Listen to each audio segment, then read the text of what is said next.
احباب کرام، منہج کارپوریشن برائے پروڈکشن و ڈسٹریبیوشن جدہ کے لیے باعث افتخار و مسرت ہے کہ وہ سیرت خلفائے راشدین رضی اللہ عنہم اجمعین تیار کردہ فضیلت الشیخ محمد خیر محمد حجازی المعروف بالشیخ محمد مکی مدرس مسجد حرام کو آپ کی خدمت میں پیش کریں۔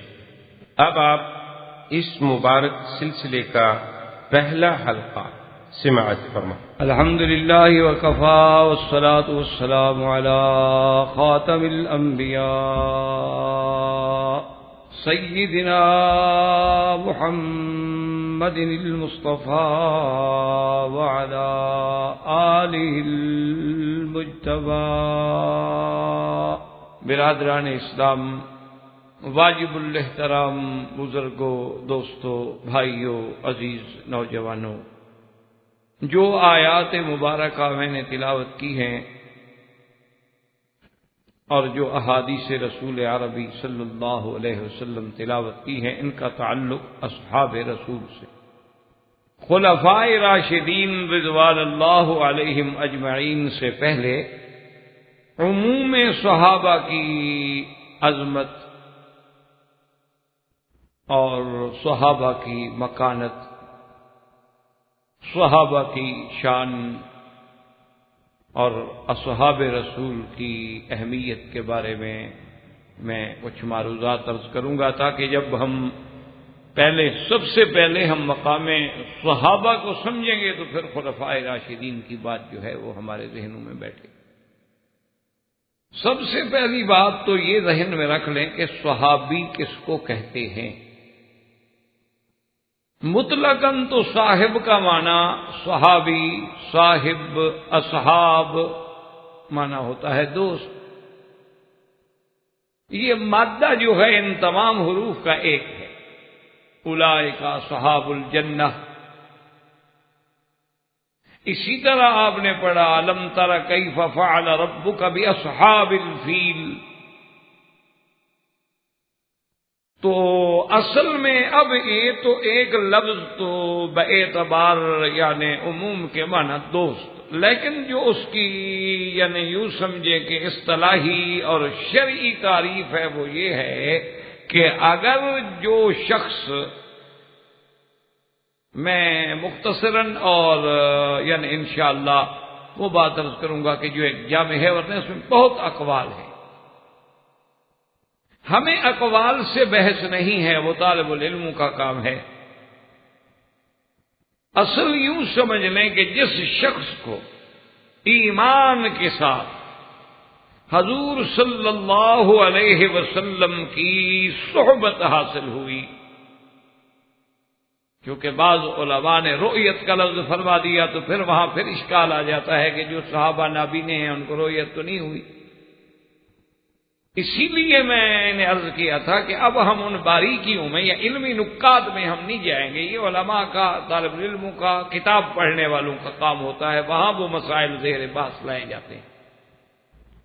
آپ تو عمومی طور پر بات سمجھیں کہ جس آدمی کو حضور صلی اللہ علیہ وسلم کی صحبت، چاہے وہ لمحہ بھر کے لیے ہو، تھوڑی سی دیر کے لیے ہو، لیکن ایمان کے ساتھ ہو، یہ شرط ہے، کیونکہ ایمان کے بغیر تو پھر سب سے زیادہ صحبت ابی طالب کو رہی،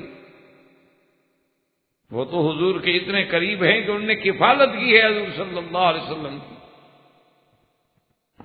عبد المطلب کی بات میں نے نہیں کی، اس لیے کہ اس کو حضور کا نبوت کا زمانہ نہیں ملا، ورنہ عبد المطلب نے بھی آپ کی کفالت کی، لیکن اس وقت سرکار دو عالم صلی اللہ علیہ وسلم جو ہیں آپ مبعوث نہیں ہوئے تھے، پیدا تو ہوئے، ولادت تو ہوئی، لیکن آپ کی بعثت نہیں ہوئی، اور جب تک بعثت نہ ہو تو ایمان نہیں ہوگا، ایمان نہ ہو تو کوئی صحابی کیسے بنے؟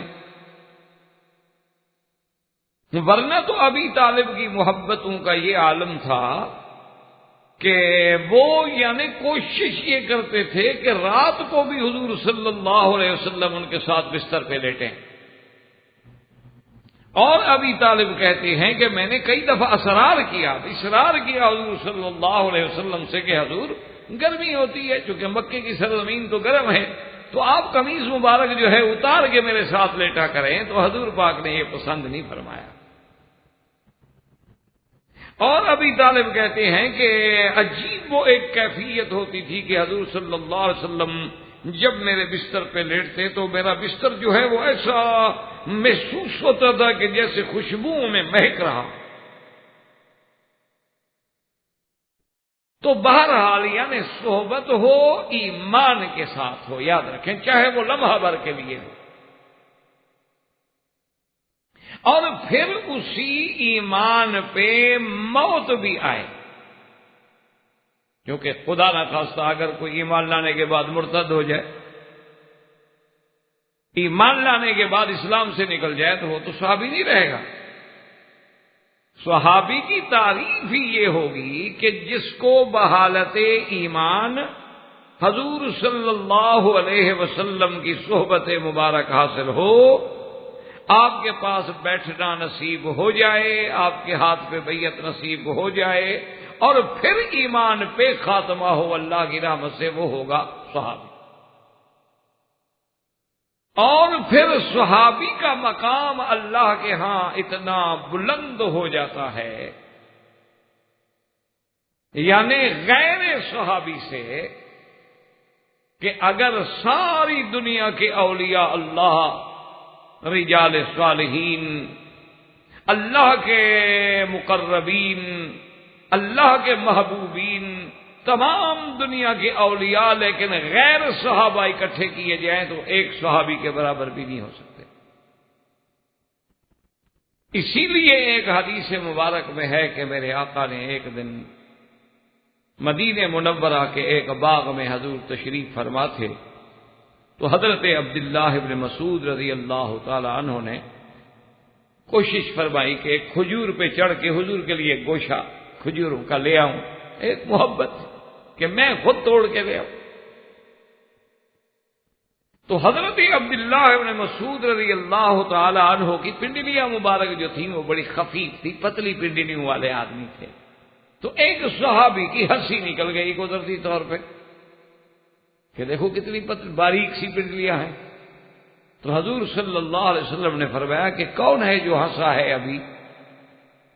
تو صحابی سامنے آ گیا. اس نے کہا حضور میں ہنسا اور بے ساختہ، میرا مقصد کوئی اعتراض نہیں، کوئی طنز نہیں، لیکن بے ساختہ میں مجبور ہو گیا جب میں نے لخفت ساقہ عبداللہ ابن مسعود آپ کی پنڈلیوں کو جب میں نے دیکھا. حضور نے فرمایا تمہیں پتہ ہے عبداللہ ابن مسعود کی شان کا؟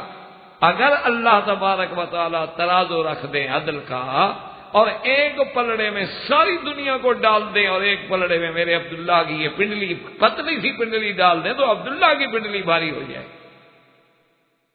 یعنی اندازہ کریں صحابی کے بقا، کہ ساری دنیا ایک طرف ہو جائے اور عبداللہ ابن مسعود رضی اللہ تعالی عنہ کی ایک پنڈلی ایک طرف ہو جائے تو اس کا شان زیادہ بھاری. اور اسی طرح عبداللہ ابن المبارک رحمت اللہ علیہ سے کسی آدمی نے آ کے سوال پوچھا. اس نے کہا کہ آپ امیر المؤمنین فی الحدیث تھے، یعنی حدیث میں بادشاہ. اس نے سوال پوچھا، اس نے کہا کہ حضرت آپ مجھے یہ سمجھائیں کہ حضرت امیر معاویہ رضی اللہ تعالی عنہ کی شان زیادہ ہے یا حضرت عمر ابن عبدالعزیز کی شان زیادہ ہے؟ یعنی سوال کرنے والا انتہائی ذہین آدمی ہے کہ ادھر حضرت معاویہ رضی اللہ تعالی عنہ جو بالکل آخری صف کے آدمی ہیں، جو فتح مکہ کے موقع پہ مسلمان ہوئے، سابقون الاولون میں بھی نہیں ہیں، اور پھر خلفائے راشدین کی خلافت راشدہ علی منہاج نبوت میں شامل نہیں ہیں، اور عمر ابن عبدالعزیز تابعین کے صف اول کا آدمی ہے جس کو ثانی عمر کا خطاب ملا ہے دنیا میں.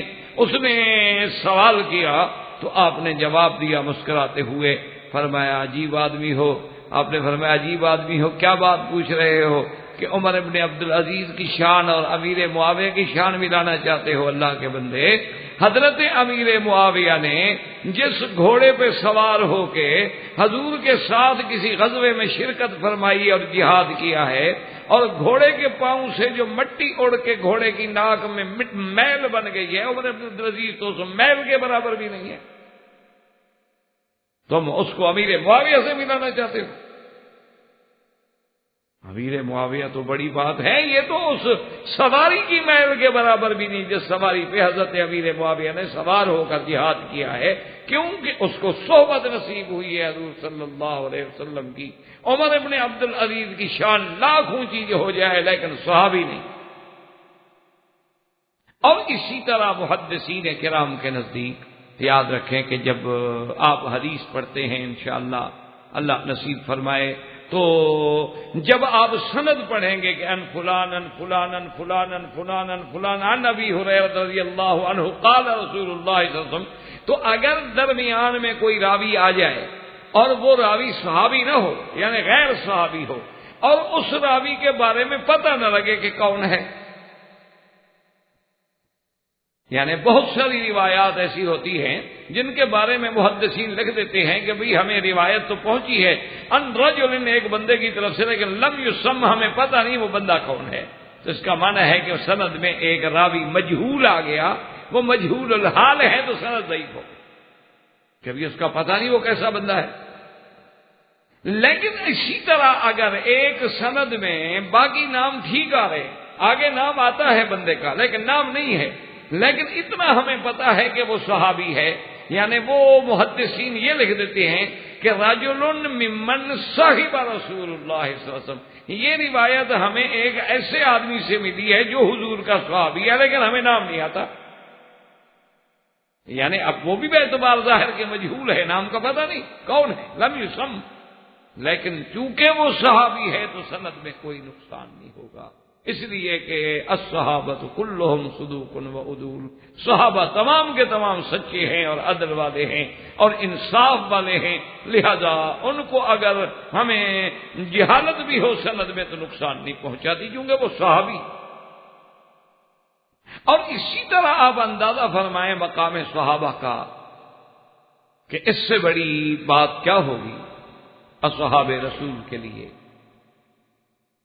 یعنی آپ تھوڑا سا تصور کریں کہ آج آپ لوگ مثلا پڑھتے ہیں نا جی، تو لوگ پوچھتے ہیں نا جی کہ آپ نے کس میڈیکل کالج سے MBBS کیا ہے، تو اگر کوئی میڈیکل کالج مشہور ہو، یعنی نام ہو میڈیکل کالج، تو دنیا میں بہت ہوتے، لیکن اگر اس کا کوئی نام ہو تو بڑے فخر سے آدمی کہتا ہے کہ جی میں نے فلاں میڈیکل کالج سے کیا تھا جی، اور اس وقت اس کے پرنسپل جو تھے وہ فلاں تھے، اور ہمارے جو پروفیسر ہوتے تھے نا وہ فلاں فلاں، بڑے فخر سے وہ نام لے گا۔ اور اگر کوئی آدمی خوش قسمتی سے باہر کا پڑھا لکھا ہو، اس نے جا کے جناب آکسفورڈ سے یا ہارورڈ سے یا کسی اور یونیورسٹی سے اس نے علم حاصل کیا ہو، اس نے شہادات حاصل کی ہوں، تو اس کا تو زمین پہ پاؤں نہیں آتے، اس کا میں تو باہر کا پڑھا ہوا۔ اب تھوڑا سا اصحاب رسول کی شان کو سمجھنے کے لیے غور کریں کہ صحابہ جو ہیں حضور صلی اللہ علیہ وسلم کے اصحاب رسول، ان کا کالج کون سا تھا، ان کا مدرسہ کون سا تھا، ان کے پڑھانے والا کون سا تھا، ان کا نصاب کیا تھا، ان کا امتحان لینے والا کون تھا، اور ان کا رزلٹ کیا نکلا، ذرا آپ اس پہ غور کریں کہ اصحاب رسول نے جو پہلے علم حاصل کرنا شروع کیا ہے تو سب سے پہلا مدرسہ کون سا ہے؟ ان اول بیت وضع للناس للذی ببکۃ مبارکا وہدی للعالمین، جس گھر کے بارے میں اللہ فرمایا کہ یہ برکت والا گھر ہے، ہدایت والا گھر ہے، وہ جناب سب سے پہلی درسگاہ ہے اصحاب رسول۔ اور ان کو تعلیم دینے والے کون ہیں؟ محمد الرسول اللہ۔ پڑھانے والے کون ہیں؟ حضور صلی اللہ علیہ وسلم۔ یا ایھا المدثر قم فانذر وربک فکبر وثیابک فطہر والرجز فہجر. پڑھانے والا یعنی مقام جو ہے، مدرسہ جو ہے وہ بیت اللہ ہے، اور پڑھانے والا، تعلیم دینے والے کون ہیں؟ ربنا وابعث فيهم رسولا منهم يتلو عليهم آياتك ويعلمهم الكتاب والحكمة ويزكيهم إنك أنت العزيز الحكيم. اللہ سے دعا مانگ رہے ہیں، میرا اللہ اپنا نبی بھیج جو ان کو تیری کتاب پڑھائے، دانائی کی تعلیم دے، ان کا تزکیہ باطن کرے. تو اب خود اندازہ کریں، مدرسہ بیت اللہ ہے اور پڑھانے والے کون ہیں؟ محمد رسول اللہ. صحابہ کو کس نے پڑھایا؟ آپ نے پڑھایا. کس نے تعلیم دی ہے صحابہ؟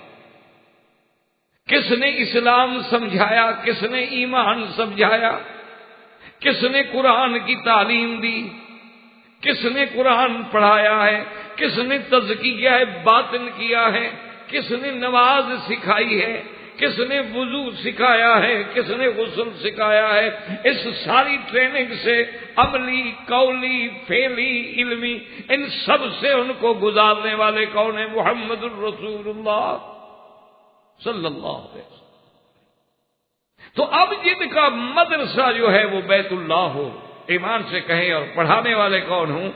پڑھانے والے وہ ہوں جن کا نام محمد الرسول اللہ ہو صلی اللہ علیہ وسلم، اور جن کے پڑھانے کا یہ عالم ہو کہ حضرت ابو ہریرہ رضی اللہ تعالیٰ عنہ فرماتے ہیں کہ میں نے عرض کیا کہ یا محمد صلی اللہ علیہ وسلم، یا رسول اللہ، میں چونکہ ہمیشہ آپ کی خدمت میں رہتا ہوں اور آپ کی احادیث مبارک اور آپ کے فرمان مبارک سنتا رہتا ہوں، لیکن اتنی ساری باتوں کا یاد رکھنا کوئی آسان نہیں ہوتا، تو مجھے ڈر لگتا ہے کہ میں کوئی لفظ نہ بھول جاؤں.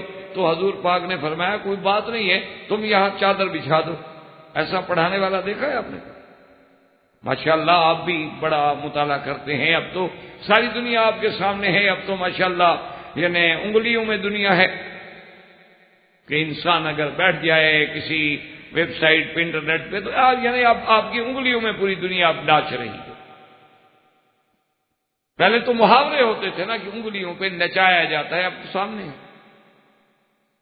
تو اب جناب اسی سے ذرا مجھے آپ اندازہ لگائیں کہ ایسی تعلیم آپ نے کہیں سنی ہے کہ طالب کو یہ کہا جائے شاگرد کو جی میرے سامنے چادر بچھا دو، اور شاگرد چادر بچھا دے.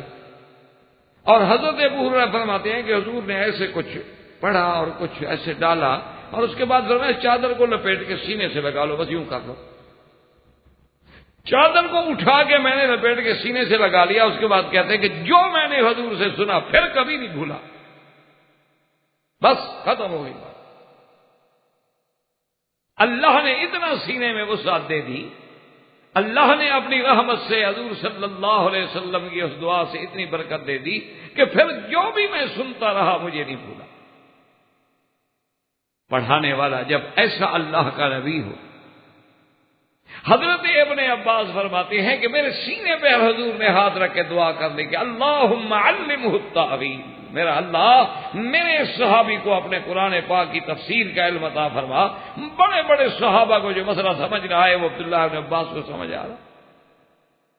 پڑھانے والا جب ایسا شان والا ہو کہ ایک صحابی آئے اور کہتے ہیں کہ میں جب حضور کے قریب آیا فمسح وجہی ودعا لی، حضور نے اپنا ہاتھ مبارک میرے چہرے پہ پھیرا اور میرے بالوں پہ بھی آپ کا ہاتھ لگا اور میرے لیے دعا کی. فرماتے 120 سال میری عمر ہو گئی لیکن میرے بال بھی سفید نہیں ہوئے حضور کے ہاتھ لگنے سے. اسی طرح میں شباب میں رہا، چند بال میرے سفید. جب پڑھانے والا اس شان کا ہو، اور مقام جو ہے جس مقام پہ بیٹھ کے آپ کو پڑھایا جائے، چونکہ مقام کا بھی تو اثر ہوگا نا، ماحول کا بھی تو اثر ہوگا نا. یعنی وہ بیت اللہ ہو اور معلم جو ہے محمد الرسول اللہ ہو. اور نصاب تعلیم کیا تھا؟ نصاب جو حضور صلی اللہ علیہ وسلم کو آپ جو پڑھا رہے ہیں وہ نصاب کیا؟ فرمایا ذالک الکتاب لا ریب فیہ. میں وہ کتاب نہیں پڑھا رہا جو آج جو ہے اس میں ایک بات آئے اور 10 سال کے بعد اس کے خلاف ایک رائے آ جائے اور اس 12 سال کے بعد پھر ایک اور رائے آ جائے. نہ یہ تو ایسی کتاب ہے جس میں شک ہے ہی نہیں. اور یہ کتاب کیا پڑھاتی ہے، کیا سکھلا رہی ہے؟ ان ھذا القرآن یہدی للتی ہی اقوم. اور یہ وہ قرآن ہے کہ جس کو جن بھی سنے تو کہتے ہیں قالوا يا قومنا إنا سمعنا كتابا أنزل من بعد موسى مصدقا لما بين يديه يهدي إلى الحق وإلى طريق مستقيم. لوگو، ہم نے ایک ایسی کتاب سنی ہے جو موسیٰ علیہ السلام سے سنی تھی یا محمد الرسول اللہ سے سنی ہے، اور وہ کتاب کہتی کیا ہے؟ یہدی إلى الحق، حق کا راستہ دکھلاتی ہے، صراط مستقیم کی طرف چلاتی ہے.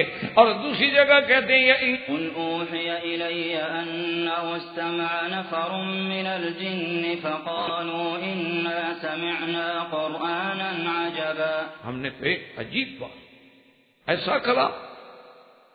تو اسی سے آپ اندازہ لگائیں میرے عزیز محترم، ٹھنڈے دل سے دماغوں میں آپ بات کو رکھیں اور سوچیں کہ ان صحابہ کی عظمت کا کیا عالم ہوگا کہ جن کے پڑھنے کا درس اول بیت اللہ ہو اور درس مقام ثانی دوسرا مدرسہ حضور پاک کی مسجد ہو اور مقام صفہ ہو، اور جن کے پڑھانے والا رسول اللہ ہو، اور جن کا نصاب کتاب اللہ ہو، اور جن کا ممتحن خود اللہ ہو. ایسی تعلیم آپ نے کبھی دیکھی ہے، کبھی سنی ہے، یا تصور میں بھی آ سکتی ہے؟ اور تعلیم دینے والے کا یہ عالم ہو، یہ محنت ہو کہ دن ہے، رات ہے، اندھیرا ہے، روشنی ہے، غار ہے، پہاڑ ہے، وادی عقبہ ہے، مینا ہے، عرفات ہے، حدیبیہ ہے، ذوالحلیفہ ہے، اور جناب آپ عصفان ہے، وادی صرف ہے. کہیں بیٹھے ہیں اللہ کا نبی پڑھانے کے لیے تیار. اور خود حضور فرما رہے ہیں انما بعثت معلما، میں تو خود معلم ہوں، پڑھانے والا ہوں. اللہ نے مجھے پڑھانے والا بنا کے بھیجا ہے. یعلمہم الکتاب، یعلمہم الکتاب والحکمت ویزکیہم، اور ان کا تزکیہ بھی کر دے، صرف یہ نہیں کہ پڑھا دیا. اور اندازہ فرمائیں کہ وہ اللہ کا نبی. اسی لیے ماشاءاللہ اب آپ میرے بھائی پڑھے لکھے لوگ ہیں، آپ حیران ہوں گے کہ آج ہم کتنا اپنے آپ کو، اپنے دین کو، اسلاف کو، ایمان کو، انبیاء کو، صحابہ کو بھول چکے ہیں، قرآن کو بھول چکے ہیں. ورنہ یہ تو آپ کی شان تھی کہ آپ کے نبی کو جو سب سے پہلا حکم ملا ہے وہ کیا تھا؟ اقرا، پڑھو. نہ ایمان سے کہیں یہ ہمارے لیے باعث افسوس بات نہیں ہے کہ آج دنیا میں سب سے زیادہ جاہل مسلمان ہیں؟ یعنی کتنی افسوس کی بات ہے. میں پڑھ رہا تھا کہ اسلام کے جتنے ملک ہیں نا جی ماشاءاللہ، جتنے اسلامی ملک ہیں، ان سارے اسلامی ملکوں کو اکٹھا کرو تو ان کے پاس 400 یونیورسٹیاں ہیں. یعنی تمام اسلامی ملکوں کو اگر ہم ان کے اعداد و شمار جمع کریں تو پورے اسلامی ملکوں میں 400 یونیورسٹیاں ہیں صرف، اور اکیلے جاپان میں 4000 یونیورسٹیاں ہیں. یہ ہم مسلمان قوم ہیں جن کے پڑھانے کے لیے پہلا حکم ہے کہ اقرا، پڑھو. جس کو پہلا سبق یہ دیا جا رہا ہے الذی علم بالقلم علم الانسان ما لم یعلم. تو اب جن کو پڑھانے والا خود محمد عربی ہوں گے صلی اللہ علیہ وعلی آلہ وسلم، تو آپ اندازہ فرمائیں. اور جناب کلاس میں پڑھنے والے کون تھے؟ میں تھا یا آپ تھے؟ نہ، پڑھنے والے ابو بکر ہے، پڑھنے والا عمر ہے، پڑھنے والے عثمان ہیں، عبد الرحمن ابن عوف ہیں، حضرت علی ہیں، حضرت بلال ہیں، حضرت عمار ہیں، آل یاسر ہیں، بی بی سمیہ ہیں. اب یہ ذرا کلاس بھی تو دیکھو نا، جو کلاس بیٹھی ہے حضور صلی اللہ علیہ وسلم کے سامنے. اب دیکھو نا جی، آدمی کتنا بڑا قابل استاد ہو، لیکن اگر آگے طالب کی صلاحیت ہی نہ ہو تو استاد کیا پڑھائے گا؟ دیکھو نا جی، اب یہ پیالی ہے مثلا، آپ اس کو اوندا کر کے رکھ لیں اور بڑے زور سے نل چلاتے رہیں تو کتنا پانی جائے گا اس میں شام تک؟ سیدھا کریں تو کتنی دیر لگے گی؟ تو جب علم حاصل کرنے والے کے اندر علم حاصل کرنے کی طلب ہی نہ ہو تو علم کیسے ہوگا؟ تو پھر کلاس میں بھی دیکھنا چاہیے نا کہ جو حضور کی دربار میں اس مدرسے کے سب سے اول طالب العلم ہیں، ان کا کیا مقام ہے اور ان کا کیا شان ہے اور ان کی کتنی ہمت ہے، ان کو جو تعلیم دی جا رہی ہے وہ کتنی مشقت سے تعلیم حاصل کر رہے ہیں، ان کو پتھروں پہ لٹایا جاتا ہے، انہیں اللہ معاف فرمائے کھجور کے بڑے بڑے کانٹے لے کے بدن میں چبھوئے جاتے ہیں، ان کے بدن سے ان کی پیپ اور خون رس رس کے انگاروں کو بجھا دیتے ہیں، لیکن وہ سبق جو پڑا ہوا ہے اللہ احد احد وہ نہیں بھولتا۔ تو ذرا آپ اسی سے یعنی اس عظمت کا اندازہ لگا لیں کہ جن کا مدرسہ بیت اللہ ہو، جن کا نصاب تعلیم کتاب اللہ ہو، اور جن کا معلم عربی جو ہے وہ محمد الرسول اللہ ہو، اور جن کا امتحان لینے والا خود اللہ ہو، یہ میں نہیں کہتا، قرآن ہے، کہتے ہیں اولئک الذین امتحن اللہ قلوبہم۔ اللہ نے قرآن میں فرمایا، میرا مدنی آپ کے صحابہ کا ہم نے امتحان، نمتحن اللہ قلوبہم للتقوی۔ اللہ فرماتے ہیں میرا مدنی ہم نے امتحانا، اختبار، امتحان، ہم نے آپ کے صحابہ کا امتحان لیا ہے، اور اللہ تبارک و تعالیٰ نے جب امتحان لیا، اب دیکھو نا جی، ایک پروفیسر آئے، پرنسپل آئے، بڑے سے بڑا آپ کا اسکالر آئے امتحان لینے کے لیے، ہو سکتا ہے کوئی بات بھول جائے، انسان ہے، ہو سکتا ہے وہ خود بیچارہ کوئی سوال ہی غلط کر بیٹھے، لیکن اللہ تبارک و تعالیٰ کی ذات تو صفت نقصان سے پاک ہے، منزہ ہے عن سائر صفات نقصان۔ وہ جب اللہ کی ذات خود کسی کا امتحان لے رہی ہو، اور وہ یہ بھی فرما رہے ہیں کہ ہم نے امتحان میں صرف ان کی زبان، ان کی تلاوت، ان کی آنکھیں، ان کا سننا، بلکہ ان کے دلوں کو ہم نے مانج کے دیکھ لیا ہے، ان کے دلوں کو ہم نے امتحان لیا ہے، قلوب کو ٹٹولا کہ آپ کا پڑھا ہوا اندر اترا ہے کہ نہیں۔ آپ نے جو پڑھایا ہے اس طرح تو نہیں نا کہ ادھر سے سنا اور ادھر سے نکال دیا،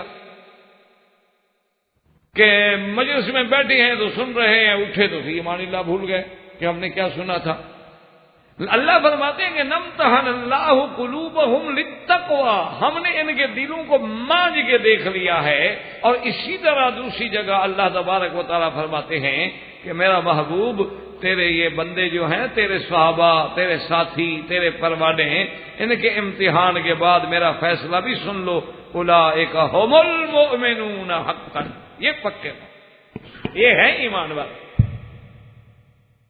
اور دوسرے مقام میں فرماتے ہیں اولئک ھم الصادقون، ایک جگہ فرمایا مؤمنون، ایمان والے اگر ہیں تو اصحاب رسول اللہ، اور سچے اگر ہیں اولئک ھم الصادقون۔ اللہ پاک امتحان کے بعد فتویٰ دے رہے ہیں کہ سچے اگر ہیں تو اصحاب رسول اللہ۔ میرا اللہ جب یہ سچے بھی ہیں، ایمان والے بھی ہیں، تو امتحان میں کامیاب ہونے کے بعد ان کو انعام کیا ملا؟ فرمایا رضی اللہ عن المؤمنین، میں ان سے راضی ہوں، بس اب انہیں کسی اور چیز کی ضرورت ہی نہیں۔ لقد رضي الله عن المؤمنين إذ يبايعونك تحت الشجرة فعلم ما في قلوبهم فأنزل السكينة عليهم وأثابهم فتحا قريبا۔ اللہ نے فرمایا میرا محبوب اللہ راضی ہو گیا ہے کن سے؟ مومنین، ایمان والوں سے۔ کون سے ایمان والے؟ میرا اللہ فرمایا جو درخت کے نیچے تیرے ہاتھ میں بیعت کر رہے تھے، ہم نے ان کے دلوں کو دیکھ لیا ہے، یہ اندر باہر سے سچے۔ اور جناب آپ دیکھیں نا جی، اللہ اکبر، آپ نے دیکھا ہوگا، آپ خود پڑھتے رہے ہیں ماشاءاللہ میڈیکل کالجوں میں، کہ جب آدمی کامیاب ہو جاتے ہیں اور امتحان گزر جاتا ہے، نتائج نکل آتے ہیں ماشاءاللہ، کہ کامیاب ہو گئے ہیں تو پھر جناب ان کو شہادات، ان کی سندات تقسیم ہوتی ہیں، تو پھر کوئی نہ کوئی بڑا آدمی بلایا جاتا ہے تاکہ بھی وہ سند تقسیم، کسی گورنر کو بلائیں گے، کسی پریزیڈنٹ کو بلائیں گے، کسی پرائم منسٹر کو بلائیں گے، کسی سی ایم کو بلائیں گے، کسی پی ایم کو بلائیں گے، کسی بھی آ کے وہ تقسیم کرے تاکہ اعزاز ہو ان کے لیے کہ کہہ سکے کہ جناب ہم نے جب امتحان پاس کیا تھا تو ہمیں اس وقت کے پریزیڈنٹ نے خود اپنے ہاتھ سے ہمیں سند دی تھی، ہمیں اپنے ہاتھ سے جناب سند دی تھی۔ اور پھر جناب وہ بڑے ترتیب سے کھڑے ہوں گے، وہ شہادات پکڑائیں گے، وہ شہادات لے رہے ہیں، اور وہی لباس ہے، وہی انداز ہے، وہی وضاقتہ ہے، حتیٰ کہ وہ ملک کا پریزیڈنٹ کیوں نہ ہو اس کو بھی وہی لباس پہنایا جاتا ہے جو اس کالج کا ہو، یعنی آپ اس یونیورسٹی کا وہی ڈریس پہنائیں گے کہ اس کنویکشن میں جو آئے گا تو وہی ڈریس پہنے گا، کیونکہ اعزاز ہے اس کا۔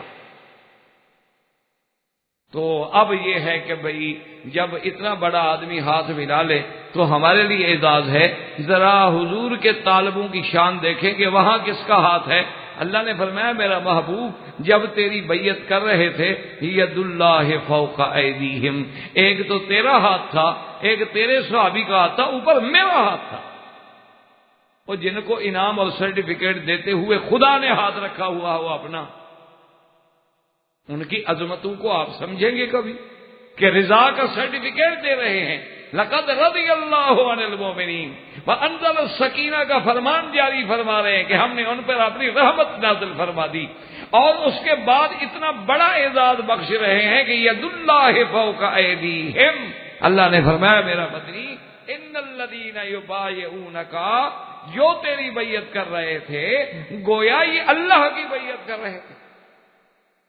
اللہ کی کیسے بیعت؟ کیوں رسول اللہ کی جب بیعت ہے تو کس کی بیعت ہے؟ اللہ کی۔ اور اللہ چلو اتنا کافی تھا نا، جب بیعت کر رہے ہیں رسول اللہ کی تو اللہ کی بیعت، فرمایا نا ید اللہ فوق ایدیہم۔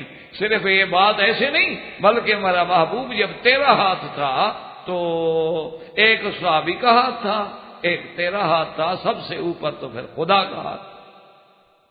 یہ مقام کسی کو اور کو مل سکتا ہے؟ کسی اور مدرسے کا طالب آپ دکھا سکتے ہیں جس کے ہاتھ پہ اللہ کا ہاتھ ہو؟ ٹھنڈے دل سے آپ غور کریں ذرا مقام صحابہ۔ اسی لیے اس موقع پر کیونکہ اس بات کو سمجھنے والے تھے محمد الرسول اللہ کہتے صلی اللہ علیہ وسلم، جب بھی حضور کا نام آئے تو صلی اللہ علیہ وسلم پڑھ لیا کریں۔ یہ سنت بھی ہے اور ایمان کی علامت بھی ہے، اور یہ ویسے میرے خیال میں کوئی تکلیف بھی نہیں ہوگی زیادہ، آپ ذرا تجربہ کر کے دیکھ لیں، کیونکہ میں نے کسی کا الحمدللہ ہونٹ ہلتا نہیں دیکھا۔ شاید دل میں پڑتے ہوں گے اتنا میں ابھی صاحب نظر نہیں ہوا کہ دل دیکھ لوں، اس مقام پہ میں نہیں پہنچا، اور پہلی پوڑی پہ آپ نہیں چڑھے ابھی تک سیڑھی پر، تو منزل کیسے کٹے گی انشاءاللہ دیکھیں اللہ مالک۔ اور جو اتنی تعلیم کے بعد حضور پہ درود نہ پڑھ سکیں وہ مولوی مکی کا سبق سمجھیں گے؟ نہ، ایمان سے کہیں ٹھنڈے دل سے، اور ناراض بھی ہو جائے تو کون سا میرا وظیفہ بند کر دیں گے، مجھے تکلیف ہوگی۔ اللہ کا شکر ہے اللہ محتاج نہ کرے۔ ٹھنڈے دل سے آپ سوچیں کہ جو حکم ہمیں اللہ نے دیا ہے کہ اللہ کے نبی کا نام آئے درود پڑھو، حضور نے دیا ہے، حضور نے فرمایا وہ بدبخت بخیل ہے جو میرا نام سن کے درود نہ پڑھے۔ فرمایا حضور نے پوچھا صحابہ سے جانتے ہو بخیل کون ہے؟ حضور صحابہ نے کہا حضور جس کے پاس پیسے ہوں، مال خرچ نہ۔ فرمایا نا یہ تو ایک عام بات ہوئی نا۔ فرمایا الذی ذکرت عندہ فلم یصلی علی، جس کے سامنے میرا ذکر آئے لیکن پھر بھی مجھ پہ درود نہ پڑے، اس سے بڑا بخیل کون ہوگا؟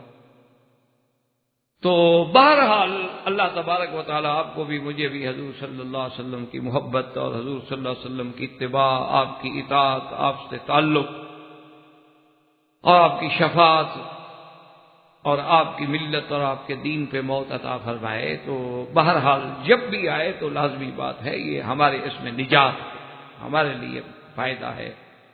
تو اب دیکھیں حضور صلی اللہ علیہ وسلم کو اس مقام کا پتہ تھا کہ یہ تو اتنی بڑی سند تقسیم ہو رہی ہے کہ پھر یہ تو ملے گی نہیں کسی کو کہ اللہ نے خود اپنا ہاتھ رکھا ہو۔ اور حضرت عثمان رضی اللہ تعالیٰ عنہ موجود نہیں تھے، وہ مکے میں تھے، انہی کی اطلاع ہو گئی تھی، انشاءاللہ زندگی رہی تو حضرت عثمان کے موقع پر انشاءاللہ وہ تفصیلات آئیں گی۔ تو اب حضور صلی اللہ علیہ وسلم نے فرمایا کہ صحابہ سے کہ ٹھہرو، بیٹھ جاؤ، ایک بیعت رہ گئی ہے کرنی۔ صحابہ نے پوچھا یا رسول اللہ کون سی بیعت رہ گئی؟ فرمایا میرا خیال ہے کہ میرا عثمان زندہ ہے، ابھی شہید نہیں ہوئے، اور عثمان زندہ ہو اور اس سرٹیفکیٹ لینے سے رہ جائے جس کے لیے یہ سارا ہم نے کلاس سجائی ہے، تو فرمایا صحابہ دیکھو گواہ ہو جاؤ، ھذا یدی وھذا ید عثمان۔ آپ نے فرمایا میرے صحابہ بیٹھ جاؤ، دیکھ لو کہ یہ میرا ہاتھ ہے اور یہ میرے عثمان کا ہاتھ۔ حضور نے فرمایا میں عثمان کا اپنے ہاتھ کو عثمان، اور فرمایا اب میں عثمان کی طرف سے بیعت کرتا ہوں، یعنی اندازہ فرمائیں تاکہ عثمان اس مقام سے نہ رہ جائے، ید اللہ فوق ایدیہم والا جو اعزاز ہے وہ نہ رہ جائے حضرت عثمان رضی اللہ تعالیٰ عنہ کے۔ تو میرے عزیز اسی سے آپ اندازہ فرما لیں مقام صحابہ کا، عظمت صحابہ کا، کہ اللہ نے ان کو کتنا بڑا شان بخشا ہے کہ دوسرے مقام پہ دیکھیں فرمایا فَإِنْ آمَنُوا بِمِثْلِ مَا آمَنْتُمْ بِهِ فَقَدْ اهْتَدَوْا۔ سارا قرآن کھول لیں، فرمایا فَإِنْ آمَنُوا، اگر یہ لوگ ایمان لے آئیں جس طرح تم لائے ہو صحابہ، پھر ہدایت ملے گی۔ اگر یہ اس طرح ایمان لے آتے تو ان کے ایمان کی کوئی حیثیت ہی نہیں۔ اور صحابہ کی عظمت کا بات دیکھیں کتنا بڑا مقام ہے۔ آپ نے دیکھا ہوگا کہ مثلا آپ کسی درزی کے دکان پہ، کسی ٹیلر کے دکان پہ جائیں تو جو اس کا جو سب سے اچھا کپڑا سلا ہوا ہو نا وہ شو روم میں لگاتا ہے کہ لوگ دیکھیں گے جناب دیکھو میں نے کیسا اچکن بنایا ہے، کیسا شیروانی بنائی ہے، کیسا میں نے واسکٹ بنائی ہے، کیسا میں نے سلوار قمیص بنایا ہے، تاکہ لوگ اسی کو دیکھ کے اندازہ لگاتے ہیں کہ وہ کتنا قابل ہے۔ یعنی ہر آدمی اپنا ایک نمونہ، ایک ماڈل دکھلاتا ہے، پیش کرتا ہے۔ اسی طرح آپ دیکھیں آپ کی ہسپتال میں جو سب سے مشکل ترین علاج ہوا ہوگا اس کی مثال دی جائے گی، ورنہ ہزاروں مریض روز آتے ہیں، روز چلے جاتے ہیں، کہ ہر آدمی اپنا ماڈل وہ دکھاتا ہے۔ آپ نے دیکھا نا گاڑیاں آتی ہیں تو پہلے کیسے گاڑی دکھائی جاتی ہے، کیسی چیزیں دکھائی جاتی ہیں، تو اسی طرح جب ایمان کی باری آئی ہے تو اللہ نے فرمایا میرا مدنی ایمان کا ماڈل اگر کسی کو دکھانا ہو تو پھر تیرے صحابہ ہیں۔ اذا قیل لهم آمنوا کما آمن الناس، کہ لوگوں ایمان لے آؤ لیکن اس طرح ایمان لے آؤ جس طرح صحابہ ایمان لائے۔ تو آپ ایمان کا نمونہ صحابہ رسول۔ اور اسی طرح دیکھیں کہ اللہ کے قرآن میں اللہ نے فرمایا آپ نے قرآن پڑھا ہے اور اللہ توفیق دے پڑھا کرو اور دیکھا کرو، اور ترجمے بھی آج کل تو اللہ کا شکر ہے موجود ہیں، ہر زبان میں موجود ہیں، بلکہ اللہ اس حکومت کو جزائے خیر دے، اس وقت تقریباً 43 زبانوں میں ترجمہ قرآن کا یہ شائع کر چکے ہیں۔ یعنی آپ ان کی خدمات ہیں مجمع الفاظ کی کہ 43 زبانوں میں ترجمہ جو ہے وہ چھپ گیا، اشاعت ہو گئی، اور باقاعدہ حجاج میں الحمدللہ تقسیم ہوتا ہے ہر زبان کا ترجمہ۔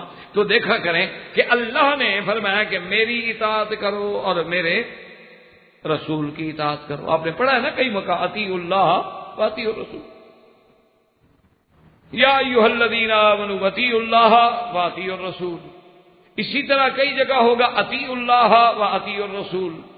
يا أيها الذين آمنوا أطيعوا الله وأطيعوا الرسول وأولي الأمر منكم فإن تنازعتم في شيء فردوه إلى الله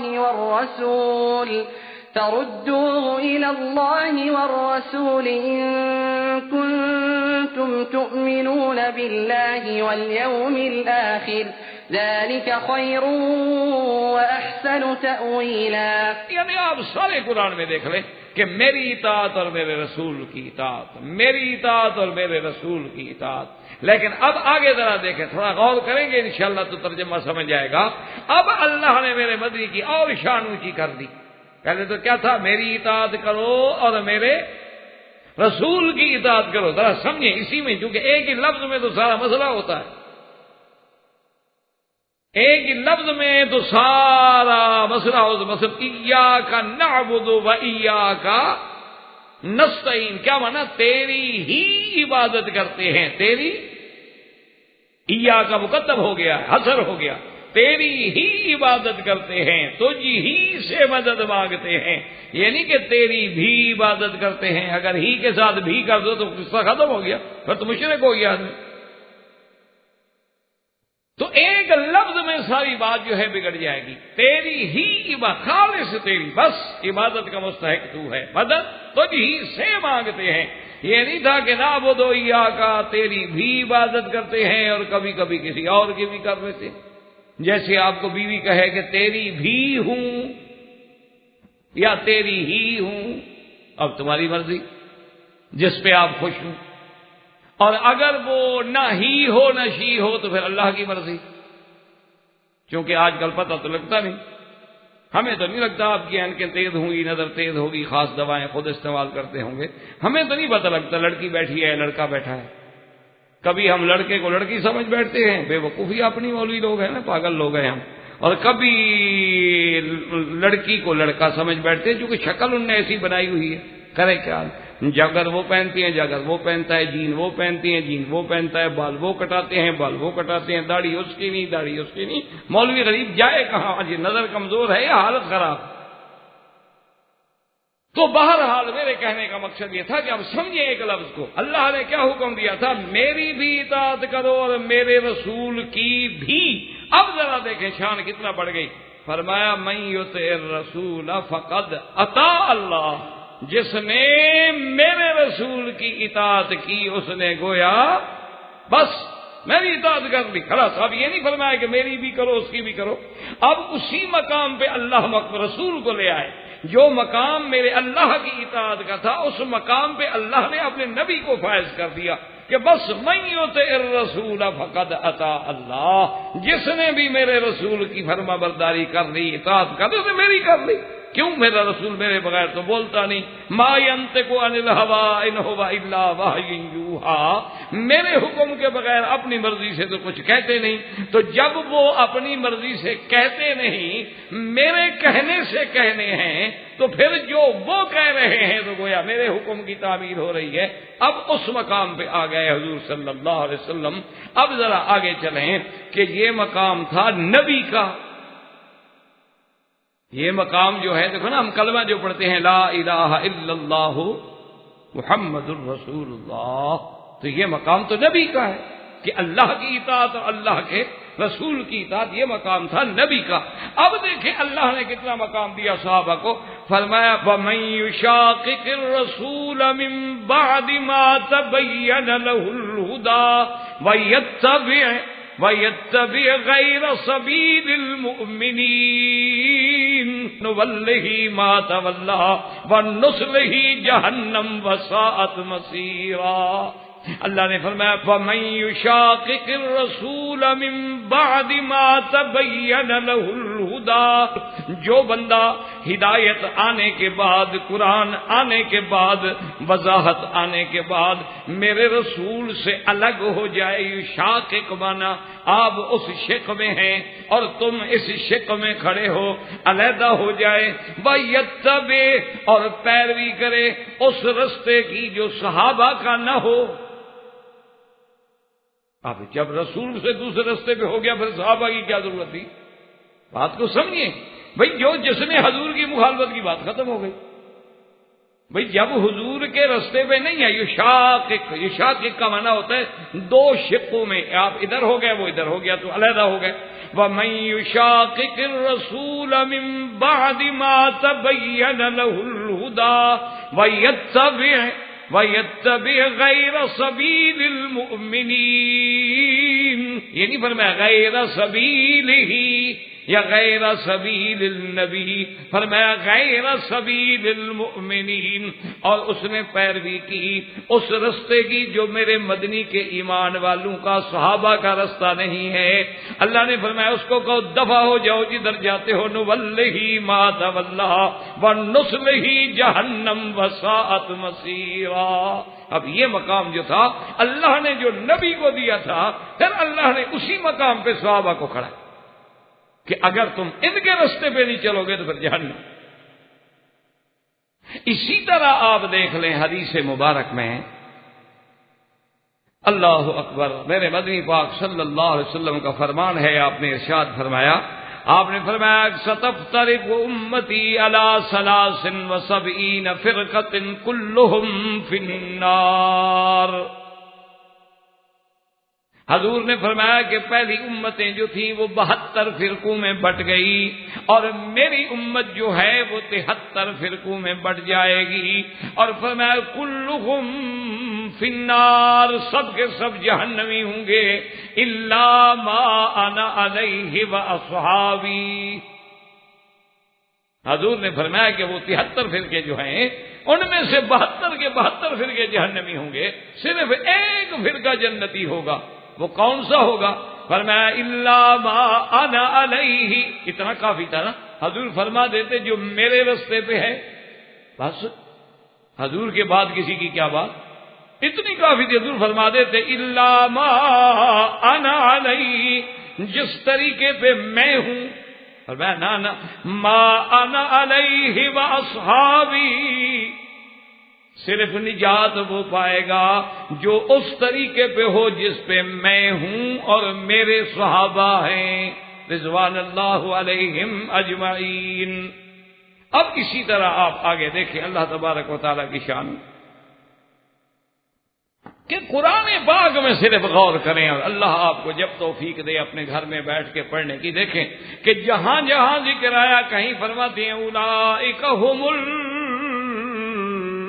المفلحون، فلاح والے کامیاب اگر جماعت ہے تو یہی ہے، کہیں فرماتے ہیں جند اللہ کا لشکر اگر کوئی ہے تو یہی ہے، اور کہیں فرماتے ہیں اولئک ھم الصادقون، سچے ہیں تو یہی ہیں، اور کہیں فرماتے ہیں اولئک ھم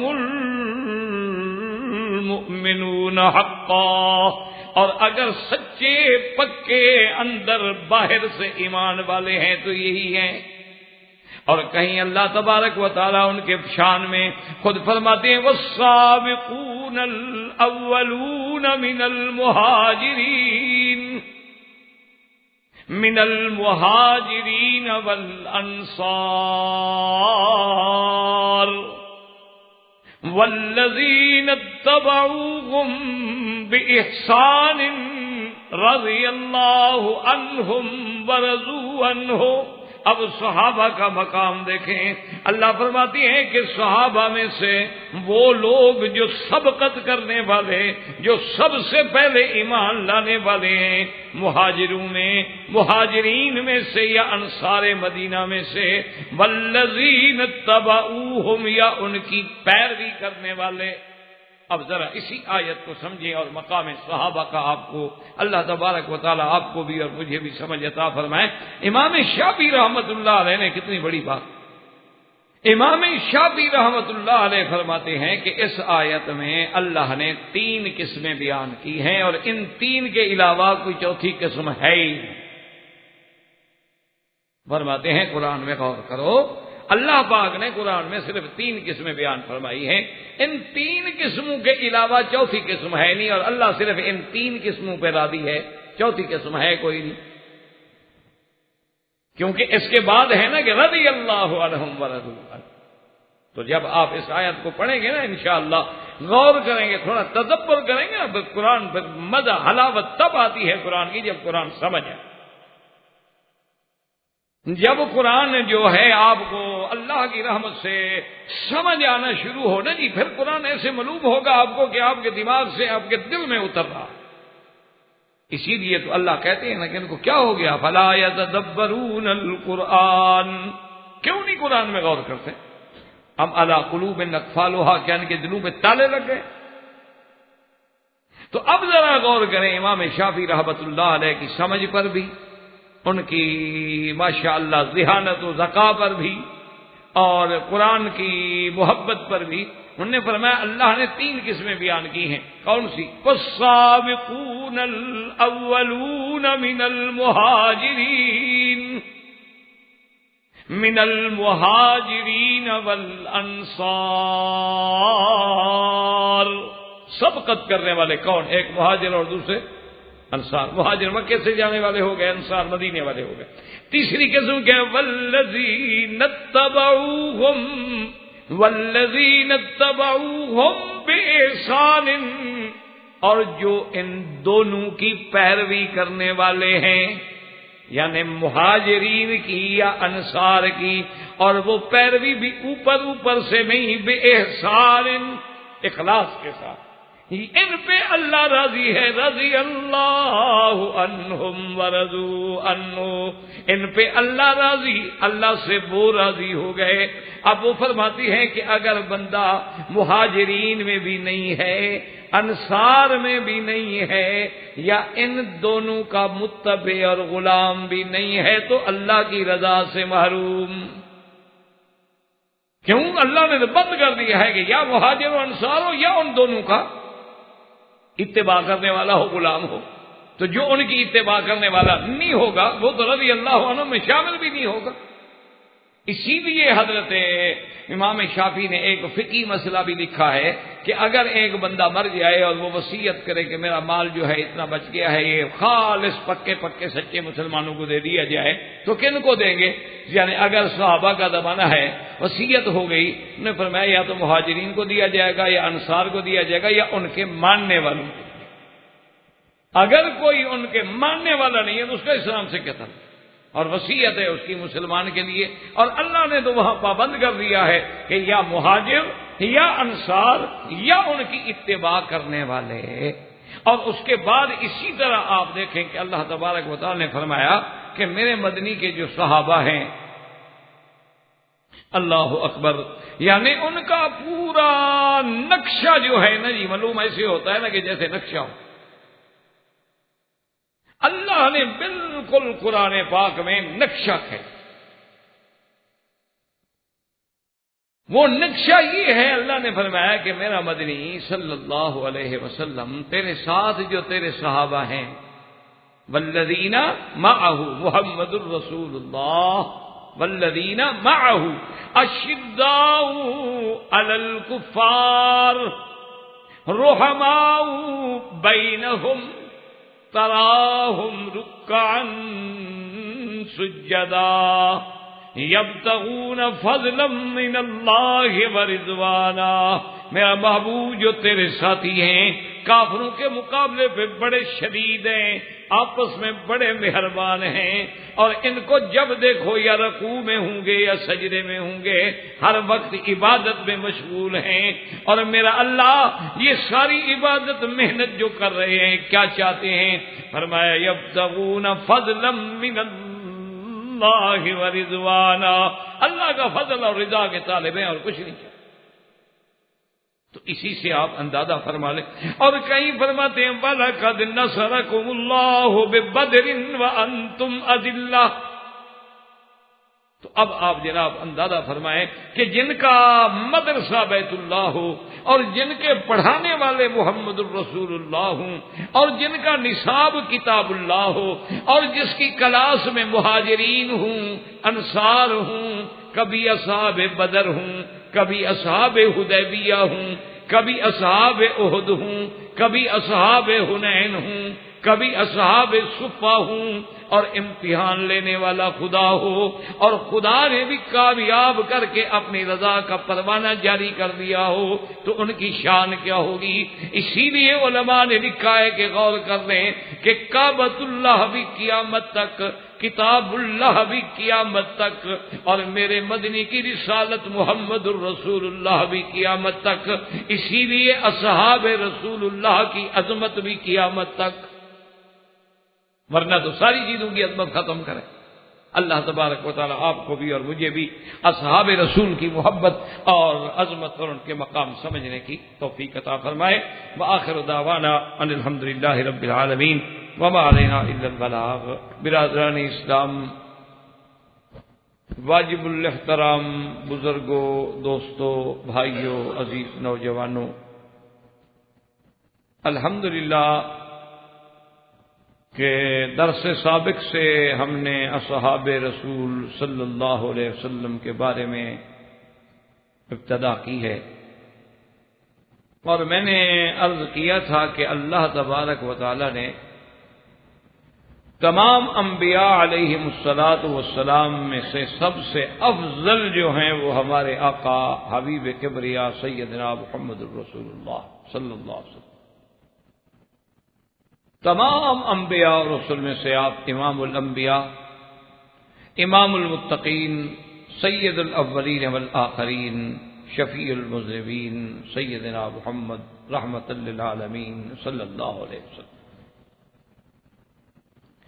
اور اسی میں اللہ نے پھر آپ کی امت جو ہے اس کو بھی تمام امتوں سے افضل بنا دی کہ جب آقا افضل ہیں، نبی افضل ہیں، تو آپ کی امت جو ہے وہ بھی تمام امتوں میں سے افضل۔ کنتم خیر امت اخرجت للناس۔ اور اسی طرح پھر حضور کی امت میں سے سب سے افضل، سب سے اعلی، سب سے اتقا، سب سے ازکا جو جماعت ہے وہ اصحاب رسول اللہ رضوان اللہ علیہم اجمعین۔ اور مختصراً میں نے عرض کر دیا تھا کہ صحابی کی مختصر تعریف یہ ہے کہ جس کو اللہ کے نبی کی صحبت حاصل ہوئی ہو، لیکن شرط یہ ہے کہ اسلام کے ساتھ۔ اسلام نہیں ہوگا تو کافر تو نکل گئے۔ صحبت تو کافروں کو بھی ملی، وہ بھی بیٹھتے تھے، باتیں کرتے تھے، ملتے تھے حضور صلی اللہ علیہ وسلم سے، اور پھر اسی پر اس کی موت آئے تو اب اللہ نہ کرے جو مرتد ہوئے وہ بھی نکل گئے، اور ایک خالص ایقان کے ساتھ تو جو منافق تھے وہ بھی نکل گئے۔ تو جس کی حضور صلی اللہ علیہ وسلم کو جس نے بطور خالص اسلام کے ایک لمحے کے لیے بھی صحبت حاصل ہوئی ہو، وہ ہو جائے گا صحابی۔ اور صحابی کا مقام پھر اتنا بلند ہو جاتا ہے کہ دنیا کے سارے اولیاء مل کر بھی ایک صحابی کا مقابلہ نہیں کر سکتے۔ ایک بات آپ یہ دیکھنے رکھیں۔ دوسری بات آپ یہ ذہن میں رکھ لیں کہ صحابہ پر جو ابتلاءات کا دور گزرا ہے، صحابہ پر جو امتحان کا دور گزرا ہے، جو شدائد کا دور گزرا ہے، جو مشکلات کا دور گزرا ہے، اس کا کوئی تصور بھی نہیں کیا۔ حضور صلی اللہ علیہ وسلم کے دشمن جو تھے کفار قریش، اور ان کے جو بڑے بڑے روسا تھے جیسے ابو جہل ہے، امیہ بن خلف ہے، نضر بن الحارث ہے، ولید بن المغیرہ ہے، عتبہ ہے، عتیبہ ہے، عقبہ بن ابی معیط ہے، طعیمہ بن عدی ہے، اسی طرح نضر بن الحارث ہے۔ یہ بڑے بڑے جو دشمنان تھے نا جی، ان کی دشمنی کا اور عداوتوں کا اور اسلام کے خلاف متشددانہ کارروائیوں کا کوئی دنیا میں اور ایسی تاریخ ہی نہیں۔ لیکن یہ صحابہ کا کمال ایمان ہے، یہ صحابہ کا کمال ثبات ہے کہ اپنی جگہ سے اگر کوئی پہاڑ بھی ان کے بجائے ہوتا تو شاید وہ ہل جاتا۔ لیکن سیدنا بلال رضی اللہ تعالی عنہ، ان کا جو سردار تھا امیہ بن خلف، یعنی وہ اس طرح عذاب دیتا تھا سیدنا بلال رضی اللہ تعالی عنہ کو، عین تپتی ہوئی دھوپ میں پہاڑوں کی چٹانوں پہ لٹایا جاتا تھا، کھجوروں کے بڑے بڑے کانٹے ان کے بدن میں چبھوئے جاتے تھے، ان کے گلے میں نعوذ باللہ ثم نعوذ باللہ رسیاں ڈال کے لڑکوں کو دیتا تھا کہ بازاروں میں گھماؤ، اور پھر مارتے مارتے حضرت بلال رضی اللہ تعالیٰ عنہ خود بے ہوش ہو جاتے تھے، لیکن جب بھی ہوش آتا تھا تو زبان پہ احد احد احد اللہ کی توحید کا نعرہ۔ حضرت صدیق رضی اللہ تعالیٰ عنہ گزرے، ایک دفعہ ظلم ہوتا ہوا دیکھا تو برداشت نہ کر سکے، فرمایا امیہ چلو تم کچھ نہ سمجھو، انسان تو ہے، اتنی ظلم کیوں کرتے ہو؟ اس نے کہا تم ہی نے تو خراب کیا اسے، تو تم لے لو۔ تو حضرت صدیق نے خریدا اور پھر آزاد کیا۔ اسی طرح بی بی ذوالنیرہ پہ اتنا ظلم کیا گیا، اتنا مارا اس کو اپنی مالکہ نے کہ اس کی بینائی چلی گئی، آنکھیں چلی گئی۔ اسی طرح بی بی سمیہ پہ اس قدر ظلم ہوا ہے کہ ابو جہل نے حکم دیا کہ بی بی کے دونوں ٹانگوں میں رسے ڈال کے اور وہ رسے اونٹوں کے ساتھ باندھ دیے جائیں اور اونٹ مخالف سمت میں دوڑائے جائیں تاکہ بی بی دو ٹکڑے ہو جائیں، لیکن اس وقت بھی زبان پہ کلمہ تھا۔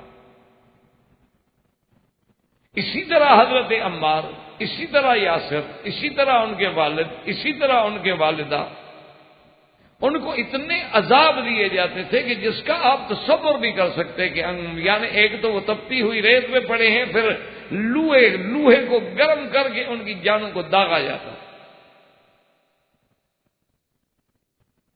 حضرت خباب بن الارد جو ہیں ان کے لیے لوہے کے انہوں نے ٹکڑے رکھے ہوئے تھے، ان کو باقاعدہ آگ میں جلا کے ان کی پشت پہ رکھے جاتے تھے اور ان کی چربی اور ان کا خون جو ہے وہ جل جل کے بجھا دیتے، اسی میں وہ ٹھنڈے ہو جاتے تھے، کوئی چھڑانے والا نہیں۔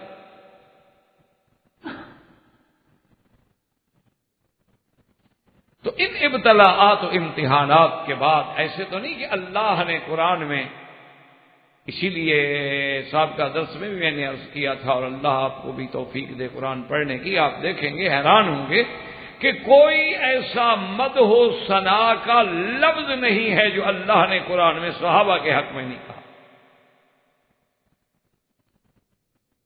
دیکھو نا جی، آپ سب سے بڑی چیز تو ہوتی ہے نا ایمان، ایمان ہی نہ ہو تو باقی تعریفیں تو ساری ختم۔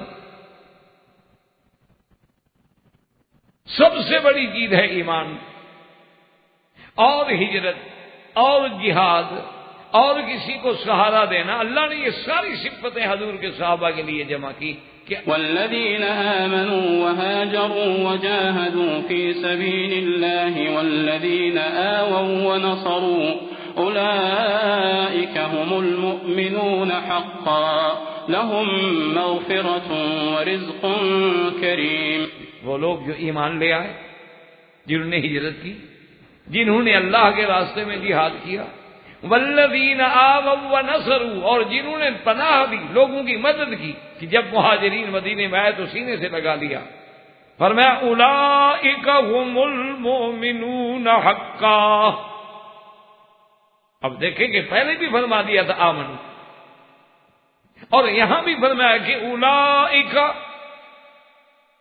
اور یہ عربی قواعد اور گرامر پہ جب آپ نظر ڈالیں گے نا تو یہ اس میں اشارہ اور اس کے بعد مبتدا خبر اور جملہ اسمیہ جو ہے یہ ہمیشہ استمرار پہ دلالت کرتا۔ جملہ فعلیہ جو ہے یاد رکھیں ہمیشہ تجدد و حدوث پہ دلالت کرتا۔ کیا معنی؟ یعنی جملہ فعلیہ جو ہے، فعل مضارع جو ہے وہ یہ ہے کہ آئندہ کرے گا، پھر کرے گا، پھر کرے گا، پھر کرے گا۔ لیکن جملہ اسمیہ جو ہوتا ہے وہ استمرار و دوام پہ، کہ بس یہ ایک ایسی بات ہے اسی پہ اب جم گئی ہے کہ جس کو کبھی پھر کسی قسم کا کوئی اس میں کمی نہیں آئے گی۔ تو یہاں بھی اللہ نے ان کی صفت میں فرمایا اولئک هم المؤمنون حقا، یہ پکے مومن، اور جملہ اسمیہ ان کے ایمان پہ اللہ نے مہر لگا۔ سب سے بڑی صفت ہوتی ہے کسی کا سچا ہونا۔ یعنی آج بھی اگر آپ دیکھیں، یعنی آپ دیکھتے ہیں نا کہ بھی بعض اوقات مسلمان یعنی بیچارہ مجبور ہو کے یہ بھی کہہ بیٹھتا ہے کہ جی ہم کافروں سے کیا مجبور ہیں بزنس کرنے کے لیے، وہ سچ بولتے ہیں، جھوٹ نہیں بولتے ہیں۔ ان کے جناب دیکھیں اس ڈبے میں جو کچھ ہے اوپر لکھ دیا ہے انہوں نے کہ اس میں یہ ہے۔ اگر انہوں نے مثلا الکوہل ڈالا ہے بیئر میں لکھ دیں گے کہ ہے، نہیں ڈالا ہے لکھ دیں گے کہ نہیں ہے۔ یعنی سچ بولنا اتنی بڑی بات ہے۔ اور اسی لیے جب حضور صلی اللہ علیہ وسلم نے کفار کو چیلنج کیا تھا جبل صفا پہ کھڑے ہو کے، تو انہوں نے بھی متفقہ جب جو سب سے پہلا کہا تھا یہی کہا تھا کہ ما جربناک الا صادقا عادلا، کہ محمد مصطفیٰ صلی اللہ علیہ وسلم ہم نے اپنے تجربے میں آپ کو سب سے بڑا سچ بولنے والا کہا ہے۔ یعنی سچ بولنا اتنی بڑی نعمت ہے، اور اللہ نے صحابہ کے لیے یہ بھی صفت بیان کی کہ اولئک هم الصادقون، اور میں اگر سچے ڈھونڈنے ہوں تو یہی ہیں محمد مدنی کے صحابہ۔ اولئک هم المؤمنون، پھر فرمایا اولئک هم الصادقون۔ اور یہ کتنی بڑی بات ہے کہ جن کی صفت میں اللہ یہ کہے کہ یہ ایسے ایمان والے ہیں، ان کے ساتھ تو میں نے سودا کر لیا ہے، ان کے ساتھ تو میں نے معاملہ کر لیا۔ اللہ میاں کیا معاملہ کر لیا؟ فرمایا انہوں نے جان دینی ہے، میں نے جنت دینی ہے۔ جان تو آنی جانی چیز ہے نا، جان تو فانی چیز ہے، آئے گی گزر جائے گی۔ فرمایا ان اللہ اشتری من المؤمنین انفسهم وَأَمْوَالَهُمْ بِأَنَّ لَهُمُ الْجَنَّةَ يُقَاتِلُونَ فِي سَبِيلِ اللَّهِ فَيَقْتُلُونَ وَيُقْتَلُونَ۔ یعنی اس سے بڑی کیا بات ہے کہ اللہ نے ان مومنین سے، اور مومنین کون ہیں؟ حضور پہ ایمان لانے والے کون تھے؟ صحابہ۔ اللہ تبارک و تعالیٰ نے اسی طرح ان کے ذمہ یہ بھی فرما دیا کہ اولئک هم المفلحون، جیسے صادقون، مومنون، مفلحون، فلاح پانے والے، اللہ کی جماعت، حزب اللہ، جند اللہ، اللہ کے سپاہی۔ اور اللہ پاک نے اتنی کلام مؤکد فرما دی کہ لقد رضی اللہ عن المؤمنین، اللہ راضی ہو گیا ہے۔ یعنی کوئی صفت نہیں ہے، یاد رکھیں، کوئی صفت آپ کو نہیں ملے گی جو مدح و ثنا میں استعمال ہو سکتی ہے، اور وہ اللہ کے قرآن میں حضور کے صحابہ کے لیے نہ۔ اور اسی طرح یاد رکھیں کہ پھر جب قرآن کے ذخیرے کے بعد آپ ذخیرہ حدیث پہ نظر ڈالیں گے، آپ جب فرمان رسول پہ نظر ڈالیں گے، تو وہاں بھی آپ کے کلام میں آپ کو ایسے موتی ملیں گے کہ اگر آپ ایک حدیث کو بھی دماغ میں بٹھا لیں تو عظمت صحابہ سمجھ آ جائے گی۔ حضور فرماتے ہیں ان اللہ اختارنی واختار لی اصحابی فجعل منہم اصحاری وانصاری۔ فرمایا اللہ نے جیسے ساری مخلوق میں سے مجھے چن لیا ہے اپنی نبوت کے لیے، ختم نبوت کے لیے، اس شرف کے لیے، اس عظمت کے لیے، اسی طرح اللہ نے میرے صحابہ کو بھی میرے لیے چن لیا۔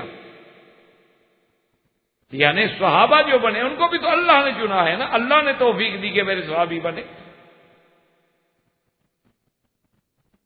اور اسی طرح حضور صلی اللہ علیہ وسلم نے فرمایا کہ میرے صحابہ، آپ دیکھیں کتنی بڑی بات، اس سے بڑی کیا خوشخبری ہو سکتی ہے؟ فرمایا کہ مسلمانوں لا تمس النار من رآنی، جس آدمی نے ایمان کے ساتھ مجھے دیکھا ہے اور میرا صحابی بن گیا ہے، اس کے قریب آگ چھو کے بھی نہیں گزرے گی۔ یہ نہیں فرمایا اس کو جلائے گی نہیں یا اس کو لگے گی نہیں، فرمایا لا تمسو، مس کا معنی ہوتا ہے جیسے بی بی عائشہ فرماتی ہے کہ ما مس ید رسول اللہ، حضور کا ہاتھ کبھی کسی غیر عورت ہاتھ کے قریب ہی نہیں گیا، آپ نے چھوا بھی نہیں کبھی۔ ما مس ید رسول اللہ صلی اللہ علیہ وسلم، کہ کبھی حضور نے کسی غیر محرم عورت سے ہاتھ نہیں ملایا، آپ کا ہاتھ چھوا بھی نہیں ہے۔ تو حضور نے فرمایا کہ لا تمس النار من رآنی، جس نے مجھے دیکھا ہے ایمان کے ساتھ، اس کے ساتھ آگ چھو کے بھی نہیں گزرے گی۔ اور فرمایا صرف یہ نہیں کہ مجھے دیکھا ہے، بلکہ جس نے میرے دیکھنے والے کو دیکھا ہے، اللہ اس کو بھی آگ نہیں چھوڑے، آگ نہیں لگے۔ اب اسی سے آپ اندازہ کرو۔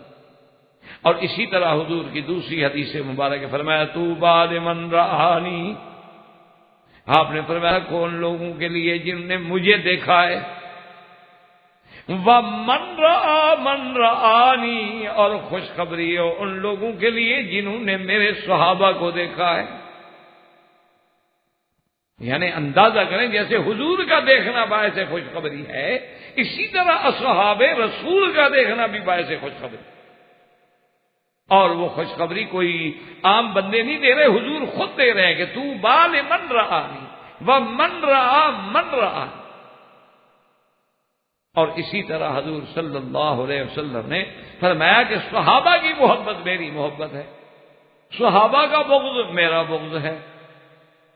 اور اسی طرح حضور صلی اللہ علیہ وآلہ وسلم نے فرمایا کہ جیسے آسمانوں میں میرے وزیر ہیں اسی طرح زمین میں بھی میرے وزیر ہیں. آسمانوں میں تو میرے وزیر ملائکہ ہیں اور زمین میں صحابہ. تو یہ سارے فضائل صحابہ سننے کے بعد، ورنہ وہ تو ہم ساری زندگی بھی بیان کرتے رہیں تو نہیں بیان کر سکتے. مختصراً جو میں نے درس سابق میں اور اس درس میں عرض کیا ہے، اب ایک بات کو یاد رکھیں کہ اب ہم نے دو مسئلوں پہ صحابہ کے موضوع پہ غور کرنا ہے، اور اس کے بعد پھر انشاءاللہ مسئلہ خلافت پہ بحث کریں گے. اور خلافت کی پھر اقسام ہیں، خلافت عامہ ہے اور خلافت خاصہ ہے، اور اس کے بعد پھر خلفائے راشدین کا انشاءاللہ اللہ نے اگر ہمیں توفیق بخشی. اب دو چیزوں کو سامنے رکھیں. ایک بات تو یہ یاد رکھیں کہ صحابہ کرام رضوان اللہ علیہم اجمعین کے بارے میں ہم کوئی بات ایسی جو ان کے شان کے خلاف ہو ہمیں کرنے کی شرعاً اجازت ہے یا نہیں؟ ایک بات یہ. اور دوسری بات یہ یاد رکھیں کہ کیا صحابہ کرام سے رضوان اللہ علیہم اجمعین سے غلطیاں ہوئی بھی ہیں یا نہیں؟ یہ بنیادی چیزیں آپ دماغ میں رکھیں گے تو پھر جا کر انشاءاللہ اللہ کی رحمت سے موضوع جو ہے وہ ذرا آگے بھی بڑھے گا اللہ کی رحمت سے، اور آسان بھی ہوگا. کیونکہ سب سے بڑی بدقسمتی ہماری یہ ہے کہ آج 1400 سال گزرنے کے بعد بھی اصحاب رسول کو معاف نہیں کیا جاتا.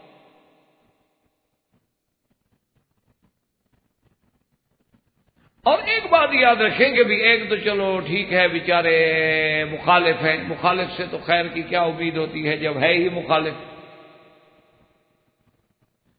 مثلا روافض ہیں. اچھا پھر روافض میں بھی کئی قسمیں ہیں، یاد رکھیں شیعہ جو ہے نا رافضی اور شیعہ ان میں کوئی ایک قسم نہیں ہے، ان میں پھر سینکڑوں قسمیں ہیں. شیخ الاسلام ابن تیمیہ رحمۃ اللہ علیہ نے منہاج السنہ میں 300 سے بھی زیادہ قسمیں ان کی بیان کی. اچھا اور کچھ شیعہ حضرات جو ہیں اگر دیکھا جائے تو وہ بیچارے اپنے جہل کی وجہ سے اور اپنے ماحول کی وجہ سے ایک ایسے گنبد میں پھنس گئے ہیں کہ باہر نکل نہیں سکتے. کیا مطلب؟ اس کا مطلب یہ ہوتا ہے کہ دیکھیں مثلا کہ آپ الحمدللہ اللہ کا شکر ہے کہ اہل سنت والجماعت کے گھر میں پیدا ہوئے،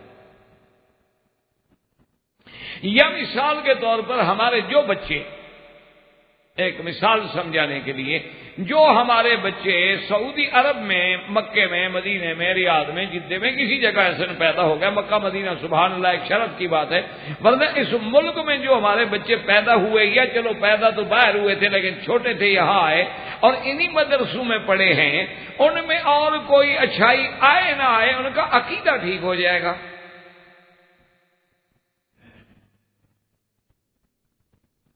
ان کے عقیدہ اتنا مضبوط ہو جائے گا. یعنی پرائمری پاس کا جو عقیدہ ہے نا، ہمارے علاقے میں عام مولوی کو بھی اتنی دلائلی آدمی ہوں گے عقیدے کے جو یہاں ایک پرائمری کے بچے کو یاد.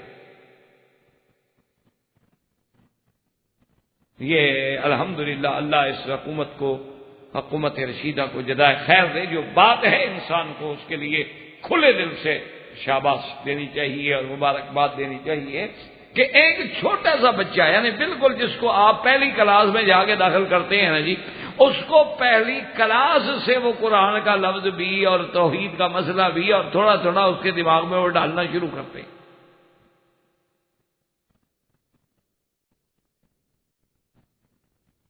اور جب وہ دوسری پڑھے گا، پھر تیسری پڑھے گا، پھر چوتھی پڑھے گا، پھر پانچویں پڑھے گا، تو پرائمری پڑھنے تک ماشاءاللہ وہ اپنے عقیدے میں اتنا پکا ہو جاتا ہے، اتنا مضبوط ہو جاتا ہے، اس کو پتہ لگ جاتا ہے کہ توحید کیا ہے۔ ہمارے ہاں آپ نے ساری زندگی مثلا انڈیا میں گزاری، کسی نے پاکستان میں گزاری، اور ماشاءاللہ ڈاکٹر انجینئر آپ تو کریم ہوتے ہیں نا ملک کی، آپ نے کتنے دفعہ پڑھا تھا کہ توحید ربوبیت بھی ہوتی ہے، الوہیت بھی ہوتی ہے، توحید الاسماء والصفات بھی ہوتی ہے، کبھی آپ نے پڑھا تھا یا اپنے کسی مولوی صاحب سے ممبر پہ سنا تھا؟ اور آج بھی میں یعنی نعوذ باللہ بربنا اعتراض نہیں، اللہ مجھے معاف کرے، میں تو ایک طالب العلم ہوں، آج بھی یعنی اگر آپ کسی اچھے خاصے پڑھے لکھے آدمی سے جو آپ کے ملک سے آتے ہیں یا بڑے بڑے عہدوں، اس سے پوچھ لو کہ بھئی نواقض توحید کتنے ہیں، کن چیزوں سے آدمی کا عقیدہ توحید ٹوٹ جاتا ہے اور وہ توحید سے نکل جاتا ہے، آپ اس سے پوچھیں مجال ہے کتنے آدمی بتاتے ہیں آپ؟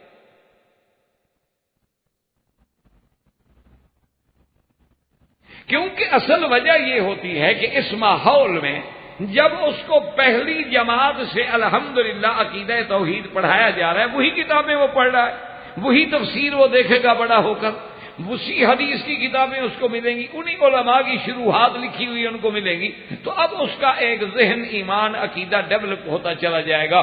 جیسے حضور نے فرمایا تھا کہ ہر بچہ فطرت میں پیدا ہوتا ہے، فَأَبَوَاهُ يُحَوِّدَانِهِ أَوْ يُنَصِّرَانِهِ أَوْ يُمَجِّسَانِهِ أَوْ كَمَا قَالَ رسول اللہ صلی اللہ علیہ وسلم، کہ اس کے والدین یہودی ہیں وہ یہودی بن جاتا ہے، نصرانی ہیں وہ نصرانی بن جاتا ہے، مجوسی ہیں وہ مجوسی بن جاتا ہے، ہندو ہیں تو ہندو بن جاتا ہے، سکھ ہیں تو سکھ بن جاتا ہے۔ کیوں؟ اس کا ماحول ہوئی،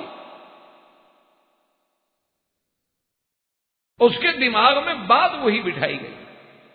تو اسی لیے جو شیعہ حضرات ہیں، اس لیے میں عرض کر رہا تھا کہ بعض بیچارے ایسے ہوتے ہیں کہ پیدا ہونے کے بعد ان کے دماغ میں بات بٹھائی یہی گئی ہے کہ صحابہ نے بڑی زیادتی کی، کہ جی حضور صلی اللہ علیہ وسلم کی بیٹی کو محروم کر دیا۔ اب ایک چیز دماغ میں ڈالی جا رہی ہے، صحابہ نے میراث نہ دیا، صحابہ نے حضرت علی کو خلافت پہ نہ بیٹھنے دیا، صحابہ نے حضور صلی اللہ علیہ وسلم نے کاغذ کتاب مانگا لکھنے کے لیے، صحابہ نے وہ نہ دیا، صحابہ حضور کو چھوڑ کے بھاگ گئے، صحابہ نے حضور کو اکیلا اب یہ ساری باتیں اس کے دماغ میں رہیں، انہی مولویوں کی وہ مجلس سنے، انہی کے مولویوں کی وہ بیچارہ کتابیں پڑھے، ان کے ہی رسالے پڑھے، تو اب لازمی بات ہے اس کا ذہن تو اسی طرح بنتا چلا جائے گا، دوسرا ماحول تو اس کو میسر ہی نہیں۔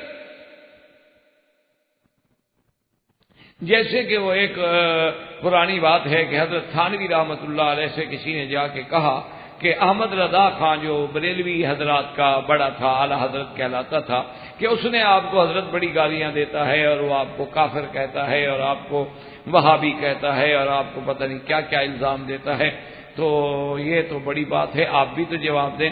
فرمایا بھائی جب لوگ اس کو جا کے ہمارے بارے میں یہ کہتے ہوں گے کہ یہ معجزات پیغمبروں کے منکر ہیں، یہ اولیاء اللہ کی کرامات کے منکر ہیں، یہ حضور صلی اللہ علیہ وسلم کی شان میں ذرا بے ادبی کرتے ہیں، تو بھائی وہ ہمیں بیچارہ گالیاں ہی دے گا، کوئی پھول تھوڑے پہنائے گا، یعنی جیسے اس کو یہ بات پہنچائی جائے گی تو وہ کیا کرے گا۔ تو جب آپ کے دماغ میں یہ بات پہنچائی جائے کہ بھئی حضور صلی اللہ علیہ وسلم کی بیٹی پہ ظلم ہو، تو آپ کیا کہیں گے، آپ کیا برداشت کریں گے؟